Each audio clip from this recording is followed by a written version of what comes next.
Aku kumun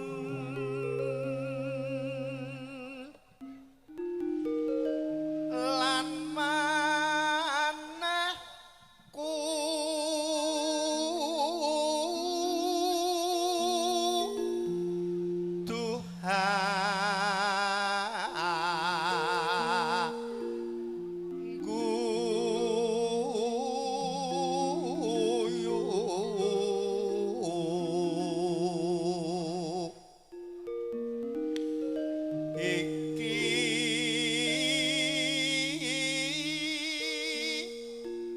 gending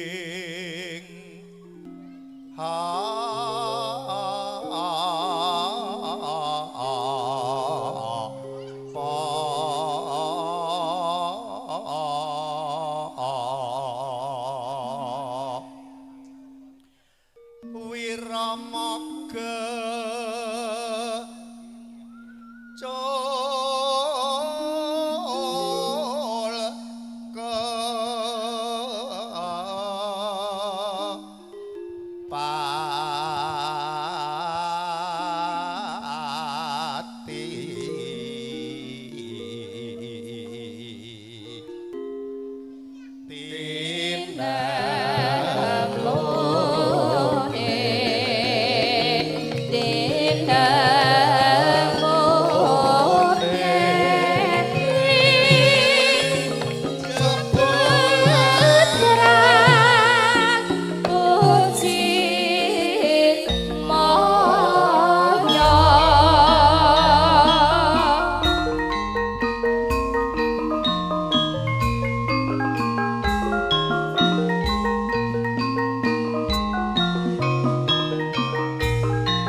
Patang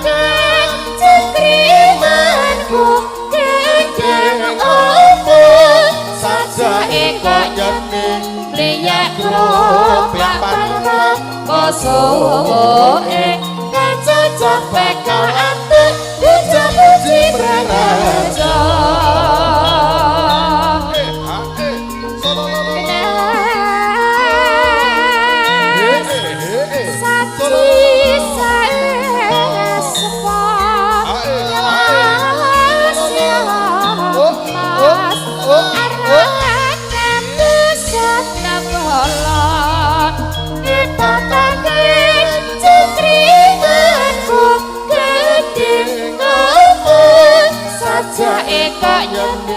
Liyak grup papan kosoe Dan cocok peka antuk Puja-puji praraja Hae sololololo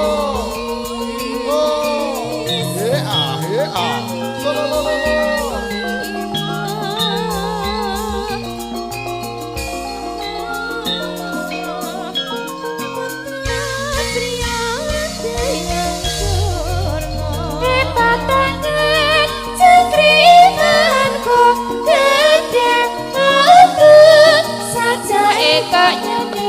Liyak grup papan kosoe Dan cocok peka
Gonggo, gonggo trigonggo.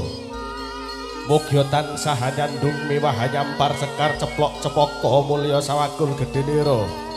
Singgah kala singgah durga kala sumingkir. Mahar dikengnyas linupita purwaning gati-gatining tata cara pambayang ing putra panganten. Tanulyan kadang pambiwara hambuka tuinar buka glaring tata cara. Sinar tan ngaturaken kawilujengan lenggahing sagung para priagung sepuh. Assalamualaikum warahmatullahi wabarakatuh. Budaya hambudi daning susila murih yuwana niskala sinartan tiyang kawula ngaturaken salam pakurmatan lenggahing sagung para priagung sepuh hadi sepuh para pinisepuh tuwin paran para sepuh ingkang winantu kamulyan. Para pangemban-pangembating praja ingkang ngasta pusring adil ing wewengkon Desa Tambak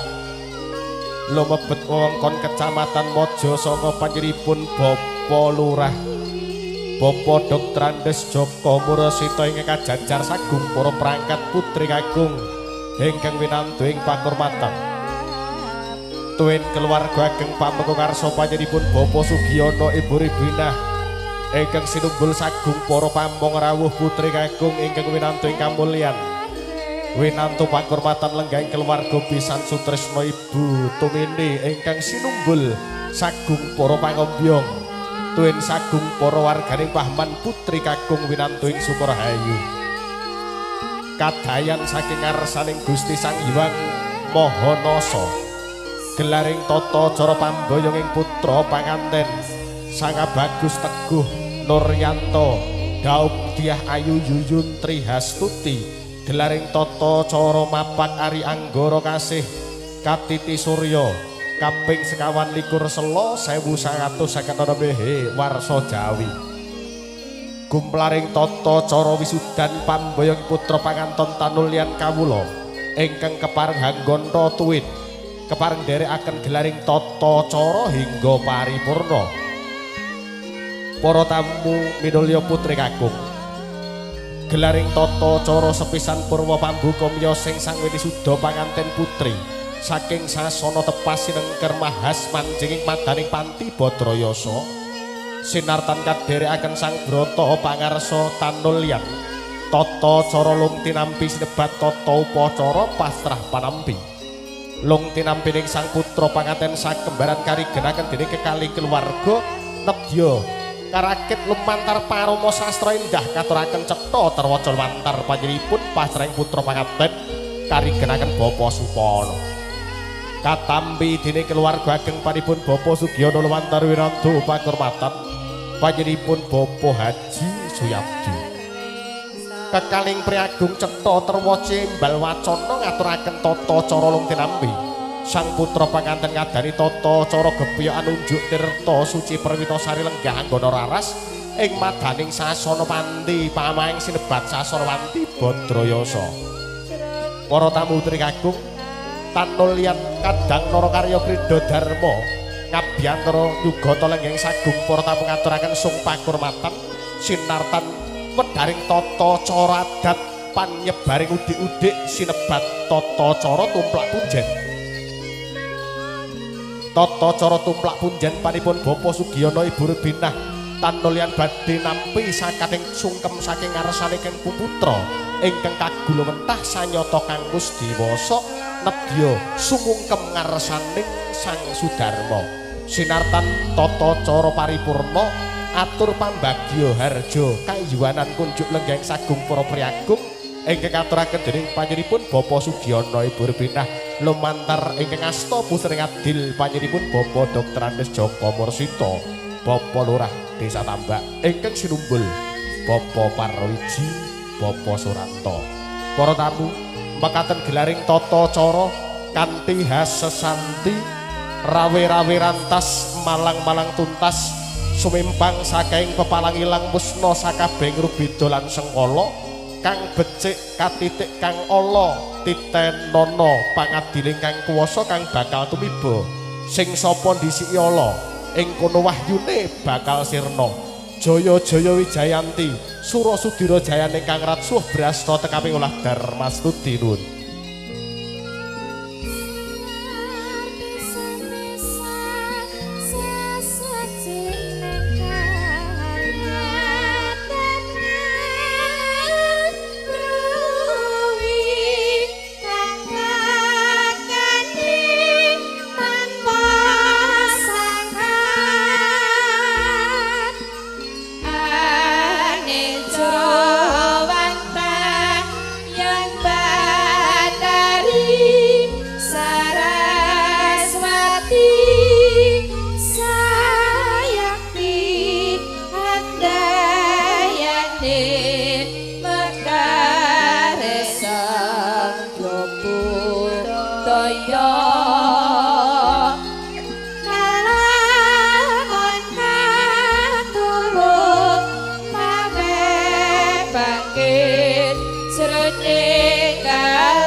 Gelaring tata cara kadya sang nata sadina.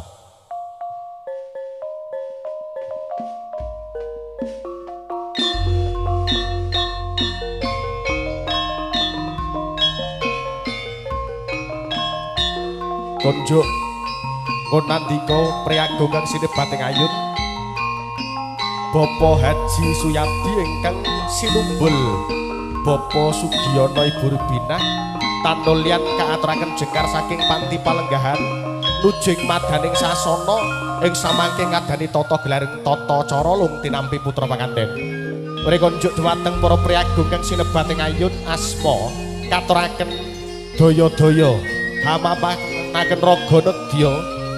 ngayahi jejiban hanampi putra panganten sakembareng kang tanulyan kalebetaken madaning sasana.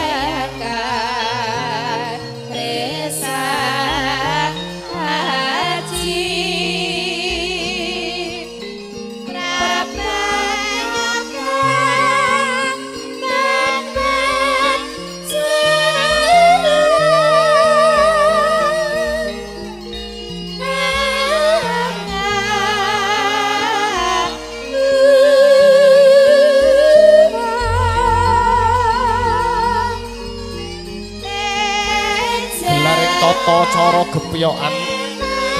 sinartan ginepya ing roning apa-apa sarana singgah kala singgah durga kala sumikir paripurna tata lampeng upacara gepyokan mijilira tata cara tirta wening unjukan dumadi saking patirtan raci antuk cacah 7 sinebat tirta suci perwita sari kang bijil saking teling Kedhi Pratala kaunjuk sakala dening putra panganten sakembaran sampat paripurna ngadani tata cara tanulyan sinikeban sindur awarni gula kalamunta kalapa sang putra pinahargya tinuntun ningayap dening sang Sudarma kalenggahaken ing madaning sasana sinartan tut wuri dening panjenenganipun winantu pakurmatan Ibu Rubinah tinuntun mawi sindur hawarni gula kalamunta uga kalapa dadya sarana sang putra panganten sakembaran eling purwaduk sina dumadining jalma saking rahipun kang Bapa Hawarni Pethak tuwin nyawiji manunggal rahipun kang Ibu Hawarni Abrit sinekeban sindur Hawarni Gula Kalapa kadherekaken sinartan nedya sang Brata pangarsa tanul yen abenajeng ing samangkya ngadani tata cara ingkang rinancang pratandha riwusnya cetha lingayap sang putra panganten sakembaran ing madaning sasana sampat ngadani tata cara kepiokan unjuk tirta wening tuwin tata cara jangkep sampat paripurna kalenggahaken riyin putra panganten madaning sasana sinartan gelaring tata cara long tenahe putra panganten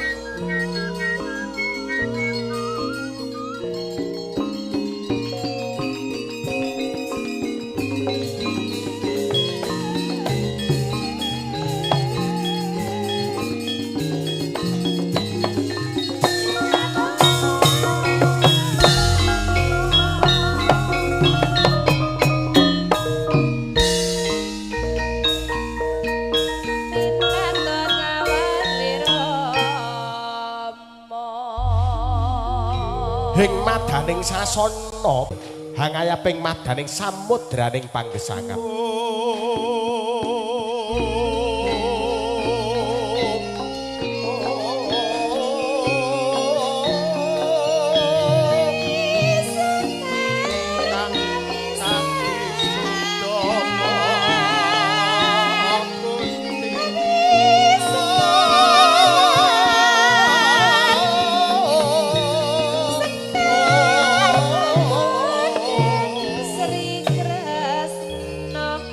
lon-lonan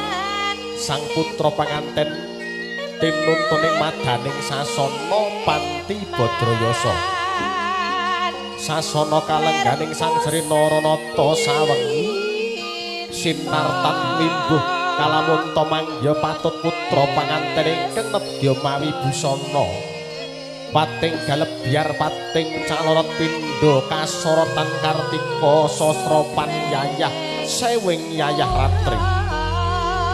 tinuntun lenggahing putra pangantening madya dening panipun Bapa Sugiyana Ibu Rubinah paripurna nglenggahaken putra panganten mengkeraken balabaking mayang arum ngadani tata cara mapak besan paripun Bapa Sugiyana Ibu Rubinah mandhap balabaking Panti Badrayasa sinartan hamapak besan dening panjenipun Bapa Tumini sekalian ing samangkya tata cara mapak besan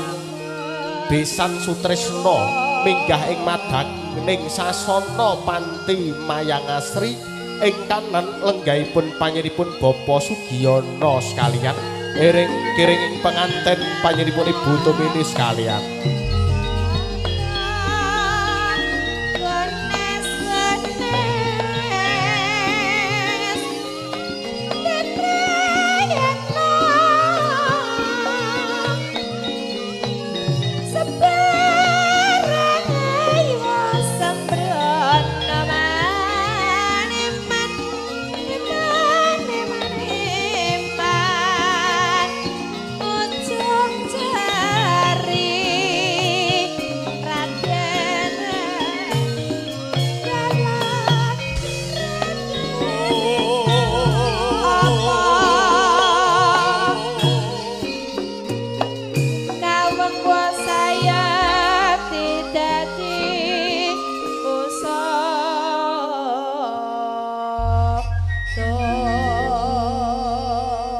tata cara putra panganten lenggah anggana rarasing madaning sasana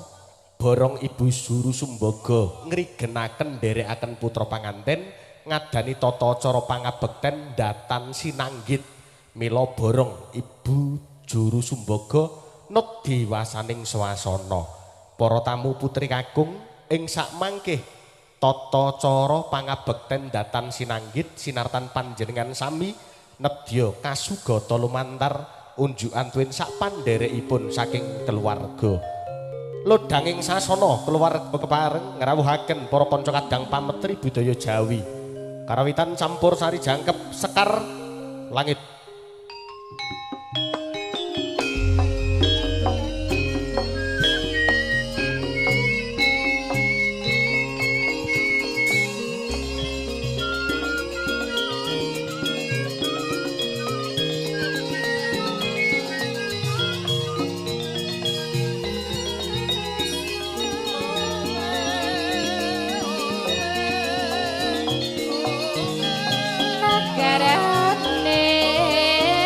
sing sayung sing rukun gotong royong nyambut gawe ubi dawa sing sayung sing rukun jala ijo abang sebara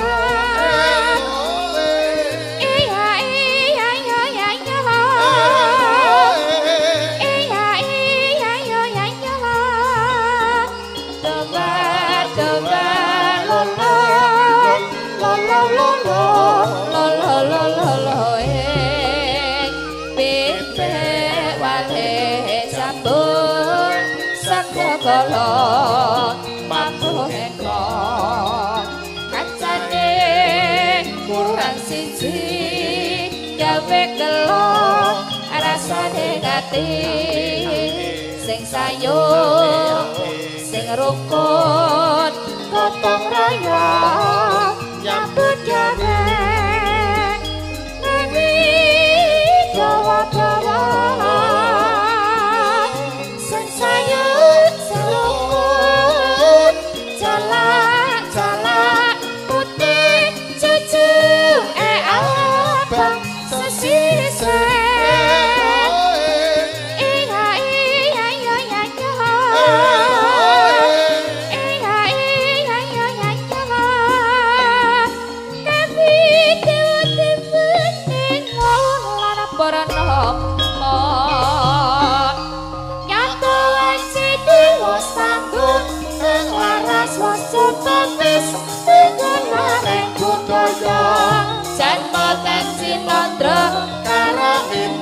barung kembang itu terus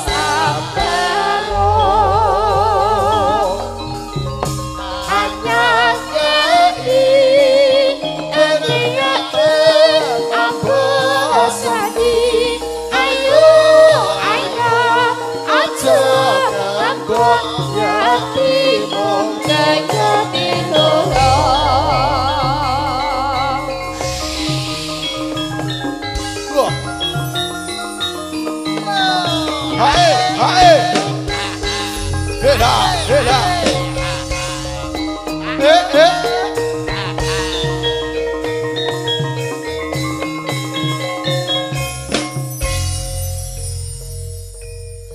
Rum kuncaraning bangsa dumunung luhuring budaya.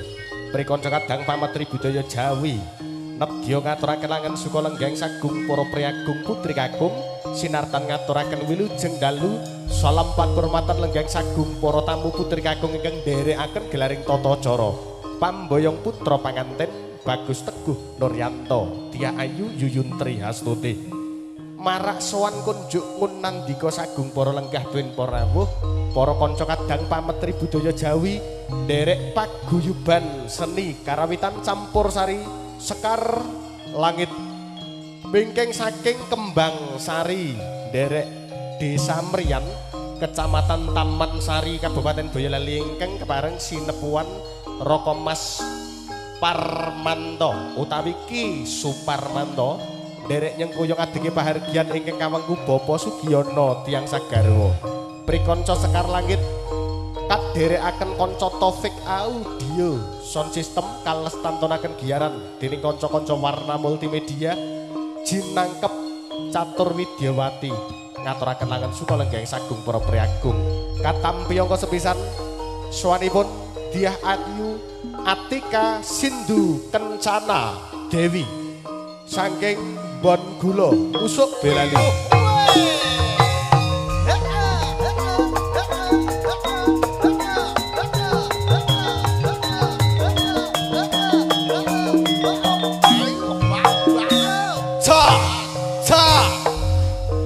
Swanipun angka kalih Sang Diah Retno Ayu Niken Hapsari Sekar Langit Campur Sari.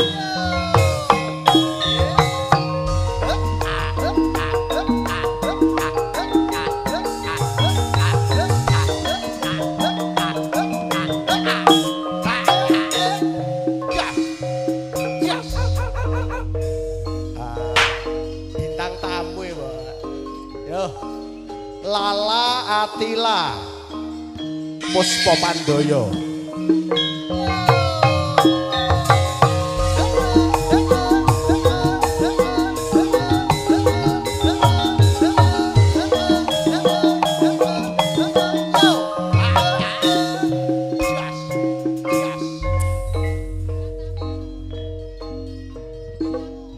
Bintang tamu saking keluarga Ria Violina saking Sragen.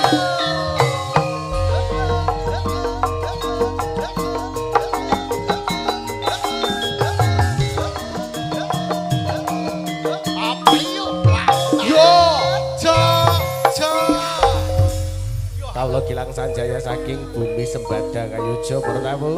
nderekaken lenggahing sagung para tamu ing pangajap para kanca kadang pametri budaya gennya samya nampi datan manggih juwarei. Mugi saged ndadosna renaning ati sinarengan para kanca kadang pametri budaya miyak swasana paguyuban seni kaasuh panyiripun Ki Suparmanto lumantar Sekar Langit Pametri Budaya Jawi.